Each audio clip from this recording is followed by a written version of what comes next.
Hi, welcome back to Field Archaeology 101. Something interesting is coming up, and I just want to call it to your attention in case some of you are close or you're able to get there.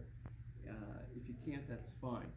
But coming up, I want to announce that there is going to be a huge state archaeological meeting in Ohio. The Archaeological Society of Ohio is going to sponsor a large meeting in Hilliard, Ohio this coming Sunday, which is the 20th, at the McCoy Center, and they're honoring a guy by the name of Bob Converse, who passed away this summer.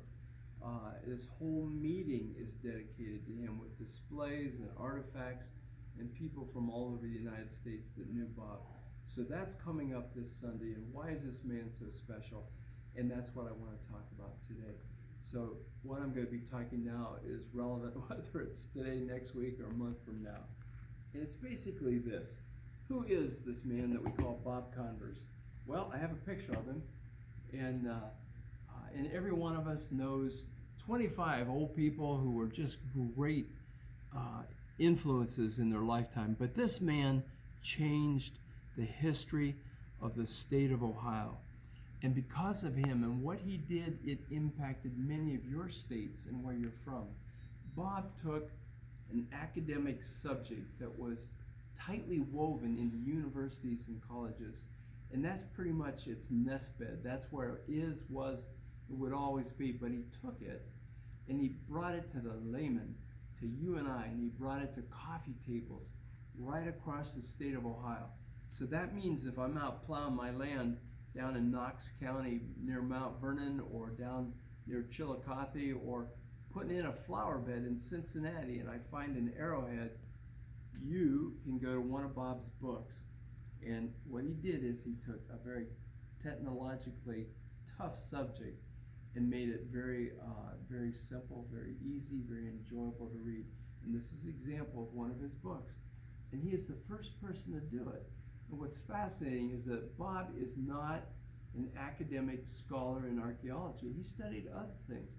And it was his hobby, it was his passion that led him down this road. I'm just going to show you, in particular, one of his books, Ohio Flint Types, and basically what it is a book. And the book will show you a picture of nearly every point that you would ever find in the state of Ohio. It will give you its age, it'll give you details about it, its rareness, scarcity, or its plentifulness, and it'll put it together in the whole scheme of things and tell you basically what flint it's made out of, and every point. Again, I'm just going to randomly open this up. I have no idea what you're seeing, but it should be pictures of artifacts with supporting knowledge about them, and that's what he did. He took things that you and I find in fields, he gave them feet, and now we know all about them. And as a result of this, many other states, archaeologists began to do the same thing. Bob started this adventure back in the 60s and 70s, and his books have just been coming out across the years. This is just one. Another example, and all of these, you know what, I don't get any money for selling these, but I get the pleasure of knowing that you have a wonderful library that you can turn to for help.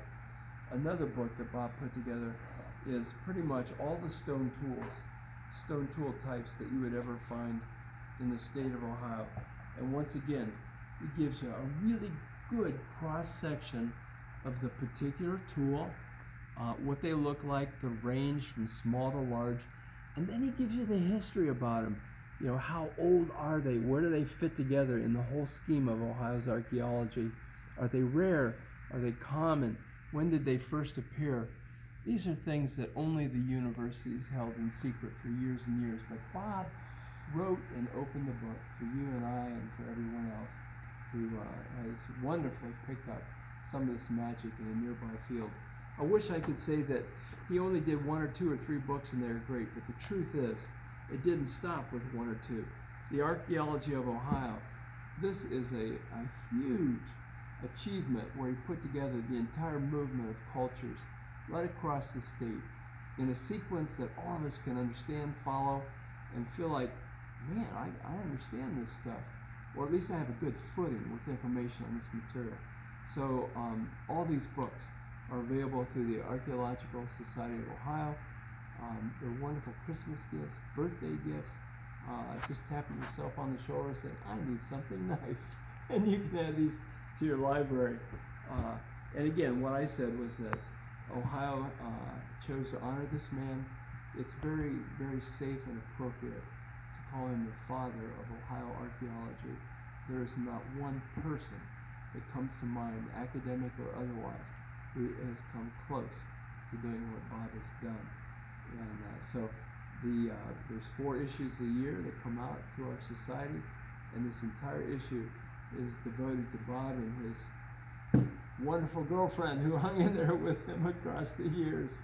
But it's all about Bob, and I hope that all of you will get a chance to look at these issues. He was the editor for almost 50 years with this thing and has done a fabulous job. Now I'm going to just kind of wrap that up and say good publications, check them out. These should be in your library, and move to what probably is coming down the pike. And I brought this little switchblade magnifying glass with me because this needs to be your right hand. This needs to be your left hand. And anytime you look at artifacts, it needs to be here because this will authenticate it for you, and it will teach you, show you characteristics of the artifact. We talked earlier a while back on concretions and how they were used for paint pots or finger bowls. What does that mean? It means we have no clue what they use these for, but somebody said, hey, maybe a paint pot. Well, it could be a venom pot that they soaked wooden tips in to get a venom, so when they shoot something with an arrow, it would kill them or paralyze it. We don't know, but there's a lot of possibilities. And these are just another conundrum that I find on my paleo sites in Ohio, and maybe some of you find these on your paleo sites. It's really hard to find a pure paleo site, but these are uncommon on paleo sites. Large stones with little concavities, little depressions on both sides. Here, I'm going to flip him, and here. And what's unusual is it was also used as a hammer stone. Look at the lateral edge all the way around it and all the pounding. And then hold this thing in your hand. We're looking at almost a 5-pound rock. So these are some pretty stout hands that were using this particular tool. Another one equally as heavy, similar. This side was used for hammering and pounding. I'm going to flip him to the other side, used for pounding and hammering. And both sides show evidence of this real shallow concavity. What were they doing with these? I don't know. But with a hand lens, looking at this, what you see is that there were many strikes, not on the same spot, but all over when they were making this. So just some interesting things to keep in mind. And I want to mention, last of all, when I wrap it up today, this. Probably it may be something that is brand new to a few of you people. These used to be pretty easy to get. Now a little more difficulty is through the Geological Survey. And this particular map is called a quadrangle. And what it does, it literally shows you the landforms in an area that you want to look at. I'm going to turn him over, and then you can see cities on there. And in this case, we're looking at the city of Coshocton, Ohio, where 2 giant rivers come together, the Tuscaroras and the Walhonding, and they form the Muskingum. It goes all the way down to the Ohio River. Why are these so helpful? Because once you learn how to read them, and it's not hard, plenty of us can teach you how to do it, you can actually find the sites, fields that you want to go watch based on floodplains, first tier, second, third tier floodplain area, and then some of the archaeological walls that surround these areas, and flint pits. Quadrangle, you can get these from the Geological Survey. You can Google, get on, have fun, and you can buy copies of these things. So coming down the road, some interesting tools that have come off paleo sites. This one we really need to talk about. It's a mystery for a lot of people. When this one was found, it came out of a fire pit, but the hole was full of sand all the way around it, so all we saw was just a circle. But recognizing that that's not a normal anomaly in nature that we needed to dig it out and look at it. So we're going to talk about these. What were they? What are they made out of? How do you find them? Where do you find them? Where do you find the concretions that these are made out of? So again, we're dealing with the state of Ohio, and I know that other states have similar items, and if you're in another country, you also have minerals that things like this were shaped and formed. So just a real quick, good to see you again. Thanks for joining Field Archaeology 101, and we'll see you again real soon.